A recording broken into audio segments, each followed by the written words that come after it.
संकष्टनाशन श्रीविष्णुस्तोत्रम्। नारद उवाच पुनर्दैत्यं समायान्तं दृष्ट्वा देवाः सवासवाः भयप्रकम्पिताः सर्वे विष्णुं स्तोतुं प्रचक्रमुः।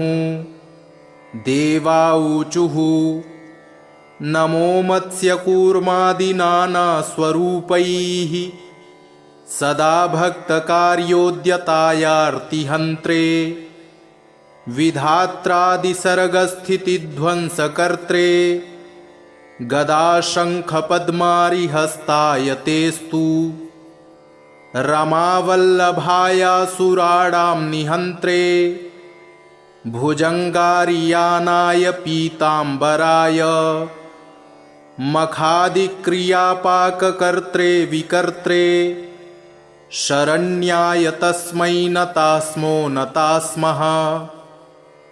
नमो दैत्यसन्तापितामर्त्यदुःखा चलध्वंसदम्भोलये विष्णवे ते भुजङ्गे शतल्पे शयानार्कचन्द्र द्विनेत्राय तस्मै नतास्मो नतास्मः।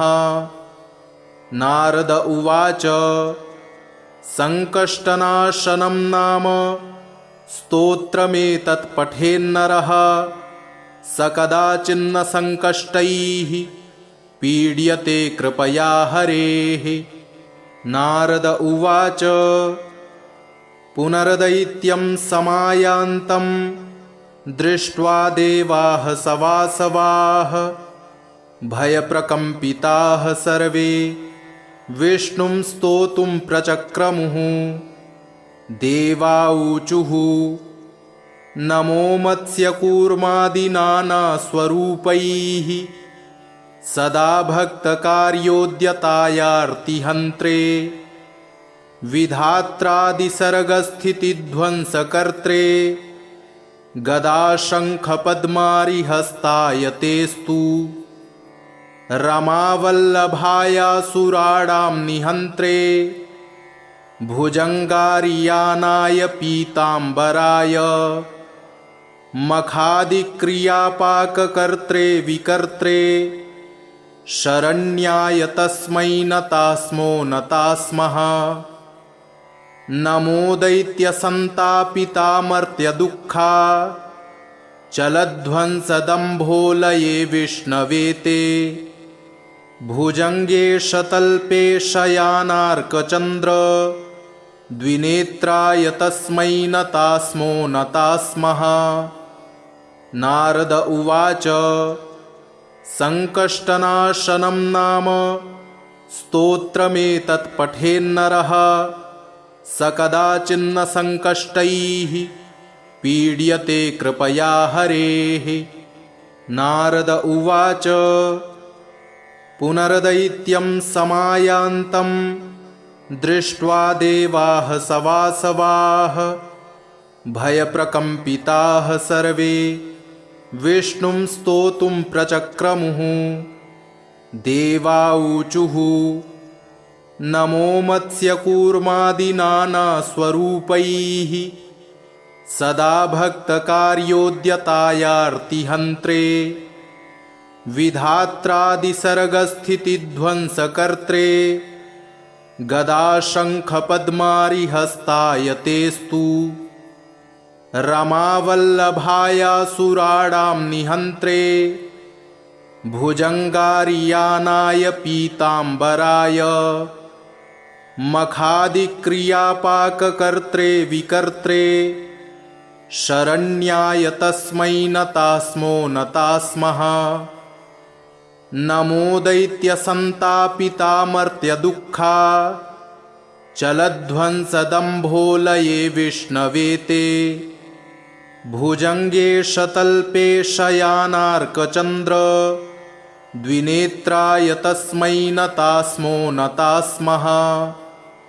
नारद उवाच संकष्टनाशनं नाम स्तोत्रमेतत् पठेन्नरः स कदाचिन्न संकष्टैः पीड्यते कृपया हरेः। नारद उवाच पुनर्दैत्यं समायान्तं दृष्ट्वा देवाः सवासवाः भयप्रकम्पिताः सर्वे विष्णुं स्तोतुं प्रचक्रमुः। देवाऊचुः नमो मत्स्यकूर्मादिनानास्वरूपैः सदा भक्तकार्योद्यतायार्तिहन्त्रे विधात्रादिसर्गस्थितिध्वंसकर्त्रे गदाशङ्खपद्मारिहस्ताय तेस्तु रमावल्लभायासुराणां निहन्त्रे भुजङ्गारियानाय पीताम्बराय मखादिक्रियापाककर्त्रे विकर्त्रे शरण्याय तस्मै नतास्मो नतास्मः।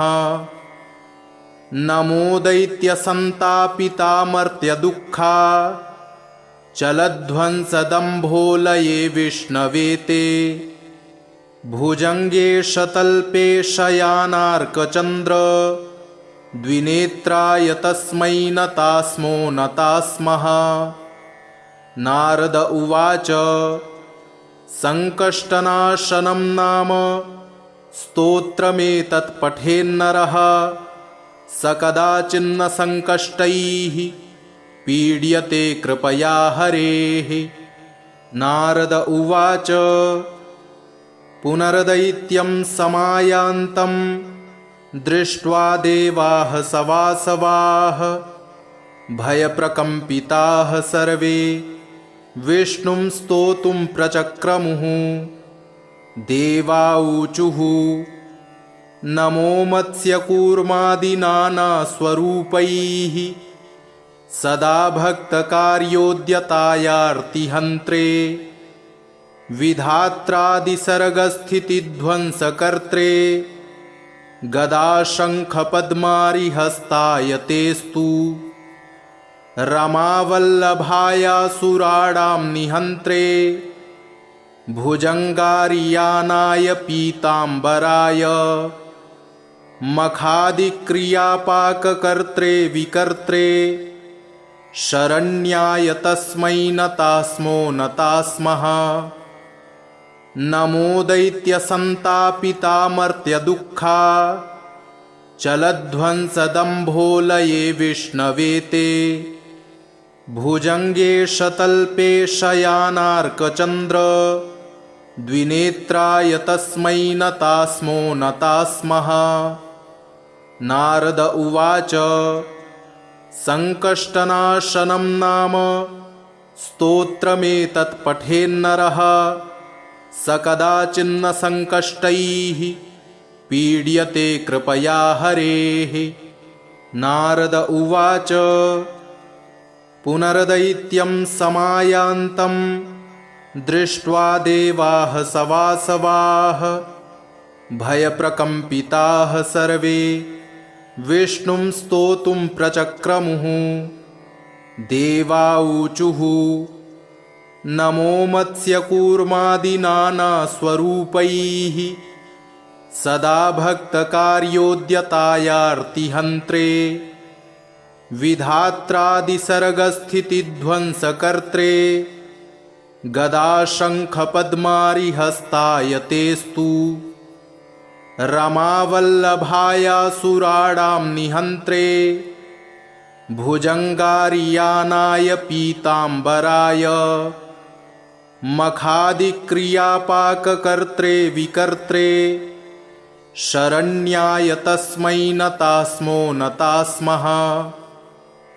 नमो दैत्यसन्तापितामर्त्यदुःखा चलध्वंसदम्भोलये विष्णवे ते भुजङ्गे शतल्पे शयानार्कचन्द्र द्विनेत्राय तस्मै नतास्मो नतास्मः। नारद उवाच सङ्कष्टनाशनं नाम स्तोत्रमेतत् पठेन्नरः स कदाचिन्न सङ्कष्टैः पीड्यते कृपया हरेः। नारद उवाच पुनर्दैत्यं समायान्तं दृष्ट्वा देवाः सवासवाः भयप्रकम्पिताः सर्वे विष्णुं स्तोतुं प्रचक्रमुः। देवाऊचुः नमो मत्स्यकूर्मादिनानास्वरूपैः सदा भक्तकार्योद्यतायार्तिहन्त्रे विधात्रादिसर्गस्थितिध्वंसकर्त्रे गदाशङ्खपद्मारिहस्ताय तेस्तु रमावल्लभायासुराणां निहन्त्रे भुजङ्गारियानाय पीताम्बराय मखादिक्रियापाककर्त्रे विकर्त्रे शरण्याय तस्मै नतास्मो नतास्मः। नमो दैत्यसन्तापितामर्त्यदुःखा चलध्वंसदम्भोलये विष्णवे ते भुजङ्गे शतल्पे शयानार्कचन्द्र द्विनेत्राय तस्मै नतास्मो नतास्मः। नारद उवाच सङ्कष्टनाशनं नाम स्तोत्रमेतत् पठेन्नरः स कदाचिन्न सङ्कष्टैः पीड्यते कृपया हरेः। नारद उवाच पुनर्दैत्यं समायान्तं दृष्ट्वा देवाः सवासवाः भयप्रकम्पिताः सर्वे विष्णुं स्तोतुं प्रचक्रमुः। देवाऊचुः नमो मत्स्यकूर्मादिनानास्वरूपैः सदा भक्तकार्योद्यतायार्तिहन्त्रे विधात्रादिसर्गस्थितिध्वंसकर्त्रे गदाशङ्खपद्मारिहस्ताय तेस्तु रमावल्लभायासुराणां निहन्त्रे भुजङ्गारियानाय पीताम्बराय मखादिक्रियापाककर्त्रे विकर्त्रे शरण्याय तस्मै नतास्मो नतास्मः। नमो दैत्यसन्तापितामर्त्यदुःखा चलध्वंसदम्भोलये विष्णवे ते भुजङ्गे शतल्पे शयानार्कचन्द्र द्विनेत्राय तस्मै नतास्मो नतास्मः। नारद उवाच सङ्कष्टनाशनं नाम स्तोत्रमेतत् पठेन्नरः स कदाचिन्न सङ्कष्टैः पीड्यते कृपया हरेः। नारद उवाच पुनर्दैत्यं समायान्तं दृष्ट्वा देवाः सवासवाः भयप्रकम्पिताः सर्वे विष्णुं स्तोतुं प्रचक्रमुः। देवाऊचुः नमो मत्स्यकूर्मादिनानास्वरूपैः सदा भक्तकार्योद्यतायार्तिहन्त्रे विधात्रादिसर्गस्थितिध्वंसकर्त्रे गदाशङ्खपद्मारिहस्ताय तेस्तु रमावल्लभायासुराणां निहन्त्रे भुजङ्गारियानाय पीताम्बराय मखादिक्रियापाककर्त्रे विकर्त्रे शरण्याय तस्मै नतास्मो नतास्मः। नमो दैत्यसन्तापितामर्त्यदुःखा चलध्वंसदम्भोलये विष्णवे ते भुजङ्गे शतल्पे शयानार्कचन्द्र द्विनेत्राय तस्मै नतास्मो नतास्मः। नारद उवाच सङ्कष्टनाशनं नाम स्तोत्रमेतत् पठेन्नरः स कदाचिन्न सङ्कष्टैः पीड्यते कृपया हरेः। नारद उवाच पुनर्दैत्यं समायान्तं दृष्ट्वा देवाः सवासवाः भयप्रकम्पिताः सर्वे विष्णुं स्तोतुं प्रचक्रमुः। देवाऊचुः नमो मत्स्यकूर्मादिनानास्वरूपैः सदा भक्तकार्योद्यतायार्तिहन्त्रे विधात्रादिसर्गस्थितिध्वंसकर्त्रे गदाशङ्खपद्मारिहस्ताय तेस्तु रमावल्लभायासुराणां निहन्त्रे भुजङ्गारियानाय पीताम्बराय मखादिक्रियापाककर्त्रे विकर्त्रे शरण्याय तस्मै नतास्मो नतास्मः। नमो दैत्यसन्तापितामर्त्यदुःखा चलध्वंसदम्भोलये विष्णवे ते भुजङ्गे शतल्पे शयानार्कचन्द्र द्विनेत्राय तस्मै नतास्मो नतास्मः। नारद उवाच सङ्कष्टनाशनं नाम स्तोत्रमेतत् पठेन्नरः स कदाचिन्न सङ्कष्टैः पीड्यते कृपया हरेः। नारद उवाच पुनर्दैत्यं समायान्तं दृष्ट्वा देवाः सवासवाः भयप्रकम्पिताः सर्वे विष्णुं स्तोतुं प्रचक्रमुः। देवाऊचुः नमो मत्स्यकूर्मादिनानास्वरूपैः सदा भक्तकार्योद्यतायार्तिहन्त्रे विधात्रादिसर्गस्थितिध्वंसकर्त्रे गदाशङ्खपद्मारिहस्ताय तेस्तु रमावल्लभायासुराणां निहन्त्रे भुजङ्गारियानाय पीताम्बराय मखादिक्रियापाककर्त्रे विकर्त्रे शरण्याय तस्मै नतास्मो नतास्मः। नमो दैत्यसन्तापितामर्त्यदुःखा चलध्वंसदम्भोलये विष्णवे ते भुजङ्गे शतल्पे शयानार्कचन्द्र द्विनेत्राय तस्मै नतास्मो नतास्मः। नारद उवाच सङ्कष्टनाशनं नाम स्तोत्रमेतत् पठेन्नरः स कदाचिन्न सङ्कष्टैः पीड्यते कृपया हरेः। नारद उवाच पुनर्दैत्यं समायान्तं दृष्ट्वा देवाः सवासवाः भयप्रकम्पिताः सर्वे विष्णुं स्तोतुं प्रचक्रमुः।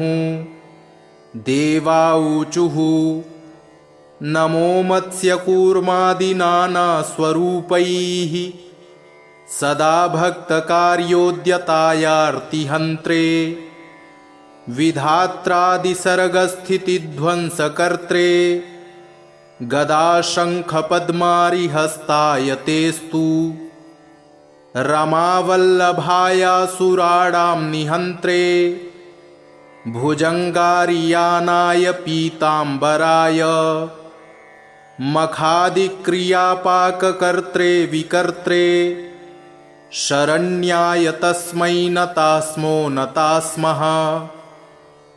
नमो दैत्यसन्तापितामर्त्यदुःखा चलध्वंसदम्भोलये विष्णवे ते भुजङ्गे शतल्पे शयानार्कचन्द्र द्विनेत्राय तस्मै नतास्मो नतास्मः। नारद उवाच सङ्कष्टनाशनं नाम स्तोत्रमेतत् पठेन्नरः स कदाचिन्न सङ्कष्टैः पीड्यते कृपया हरेः। नारद उवाच पुनर्दैत्यं समायान्तं दृष्ट्वा देवाः सवासवाः भयप्रकम्पिताः सर्वे विष्णुं स्तोतुं प्रचक्रमुः। देवाऊचुः नमो मत्स्यकूर्मादिनानास्वरूपैः सदा भक्तकार्योद्यतायार्तिहन्त्रे विधात्रादिसर्गस्थितिध्वंसकर्त्रे गदाशङ्खपद्मारिहस्ताय तेस्तु रमावल्लभायासुराणां निहन्त्रे भुजङ्गारियानाय पीताम्बराय मखादिक्रियापाककर्त्रे विकर्त्रे शरण्याय तस्मै नतास्मो नतास्मः। नमो दैत्यसन्तापितामर्त्यदुःखा चलध्वंसदम्भोलये विष्णवे ते भुजङ्गे शतल्पे शयानार्कचन्द्र द्विनेत्राय तस्मै नतास्मो नतास्मः। नारद उवाच सङ्कष्टनाशनं नाम स्तोत्रमेतत् पठेन्नरः स कदाचिन्न सङ्कष्टैः पीड्यते कृपया हरेः।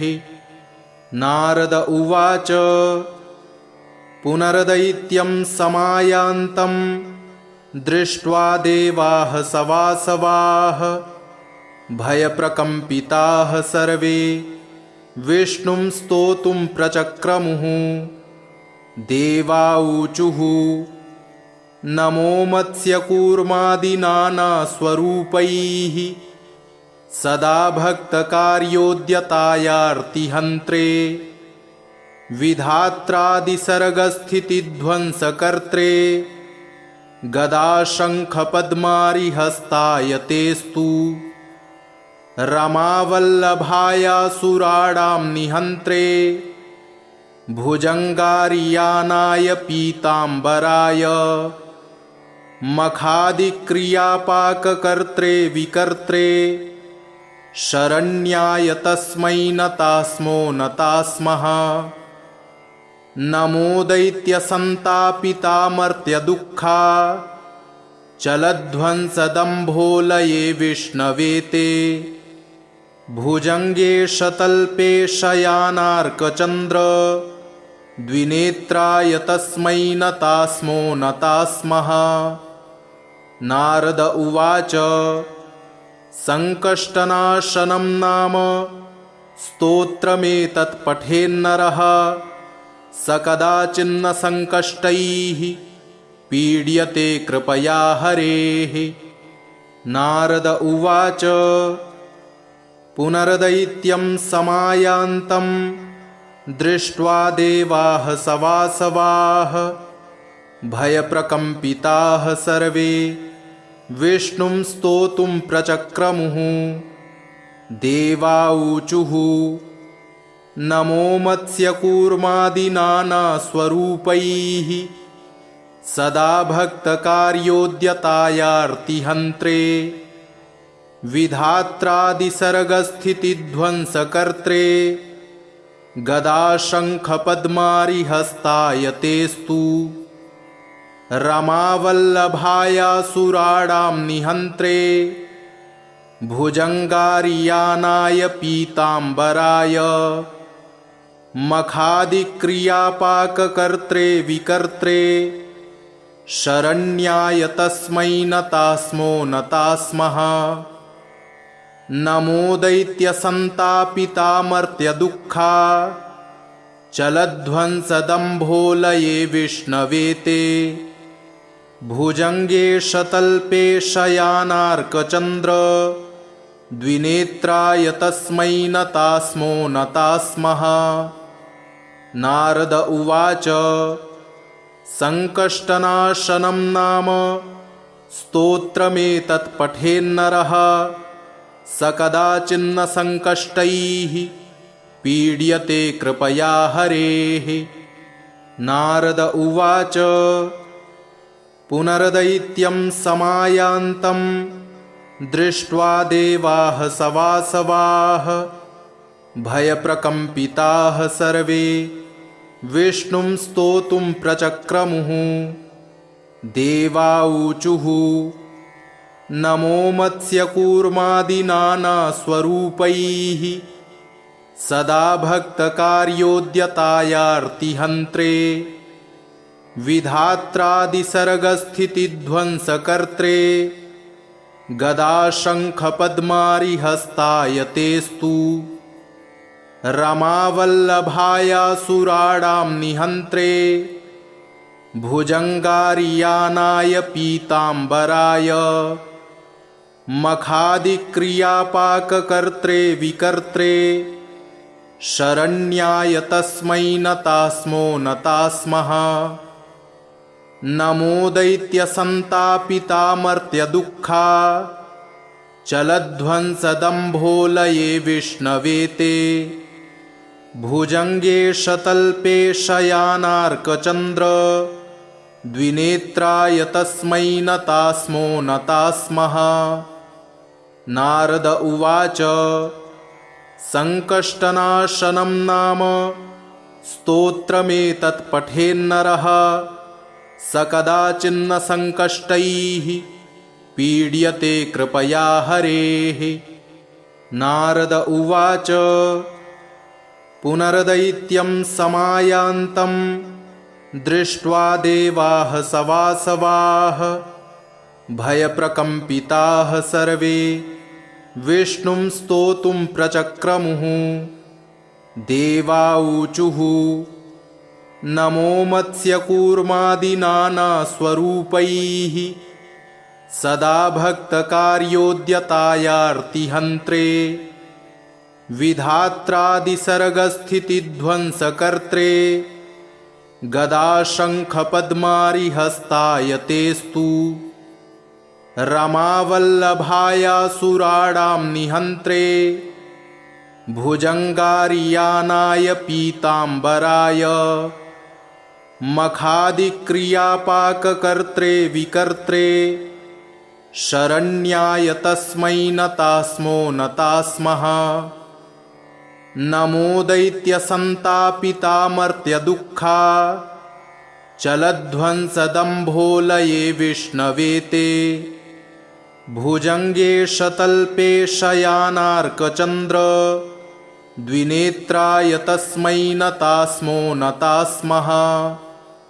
नारद उवाच सङ्कष्टनाशनं नाम स्तोत्रमेतत् पठेन्नरः स कदाचिन्न सङ्कष्टैः पीड्यते कृपया हरेः।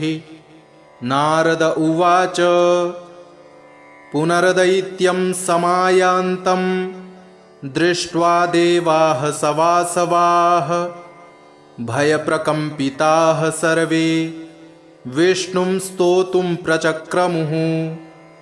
देवाऊचुः नमो मत्स्यकूर्मादिनानास्वरूपैः सदा भक्तकार्योद्यतायार्तिहन्त्रे विधात्रादिसर्गस्थितिध्वंसकर्त्रे गदाशङ्खपद्मारिहस्ताय तेस्तु रमावल्लभायासुराणां निहन्त्रे भुजङ्गारियानाय पीताम्बराय मखादिक्रियापाककर्त्रे विकर्त्रे शरण्याय तस्मै नतास्मो नतास्मः।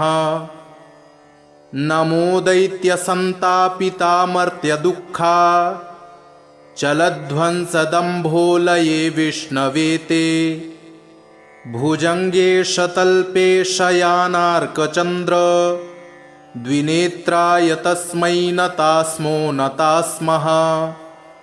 नारद उवाच सङ्कष्टनाशनं नाम स्तोत्रमेतत् पठेन्नरः स कदाचिन्न सङ्कष्टैः पीड्यते कृपया हरेः।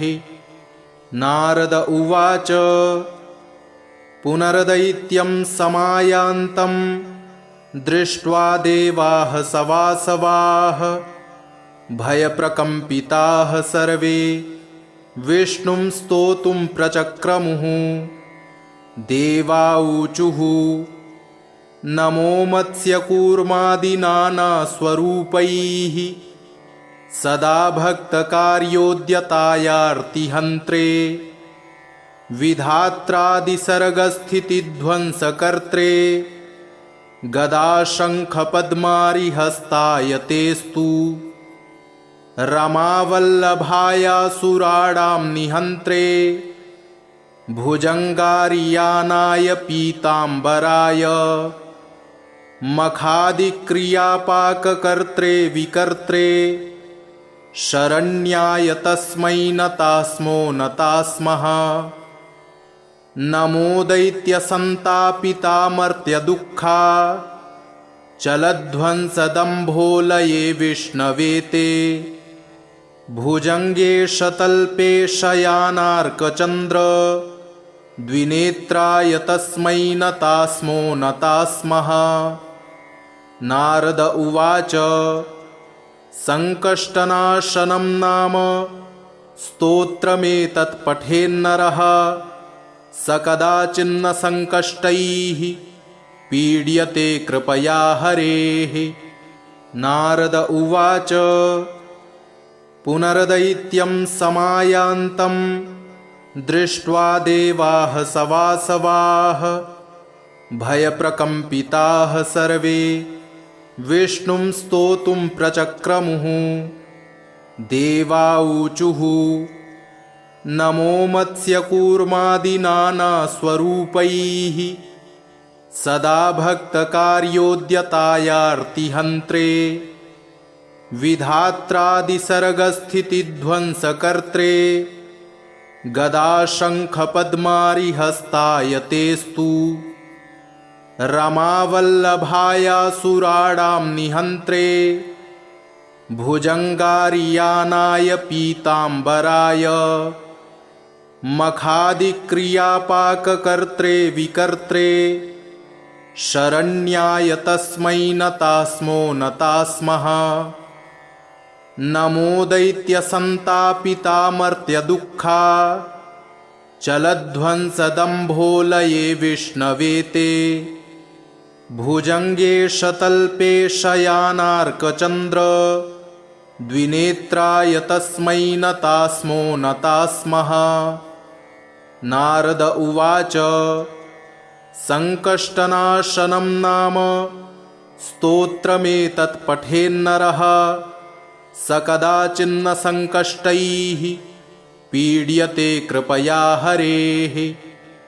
नारद उवाच पुनर्दैत्यं समायान्तं दृष्ट्वा देवाः सवासवाः भयप्रकम्पिताः सर्वे विष्णुं स्तोतुं प्रचक्रमुः।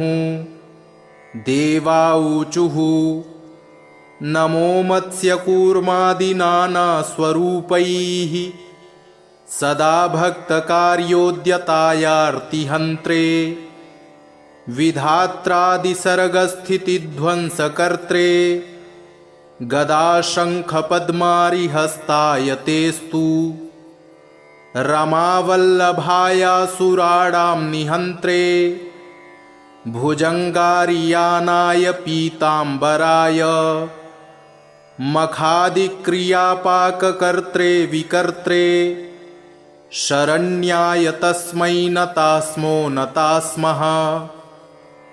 नमो दैत्यसन्तापितामर्त्यदुःखा चलध्वंसदम्भोलये विष्णवे ते भुजङ्गे शतल्पे शयानार्कचन्द्र द्विनेत्राय तस्मै नतास्मो नतास्मः। नारद उवाच सङ्कष्टनाशनं नाम स्तोत्रमेतत् पठेन्नरः स कदाचिन्न सङ्कष्टैः पीड्यते कृपया हरेः। इति श्रीपद्मपुराणे पृथुनारदसंवादे सङ्कष्टनाशनविष्णुस्तोत्रं सम्पूर्णम्।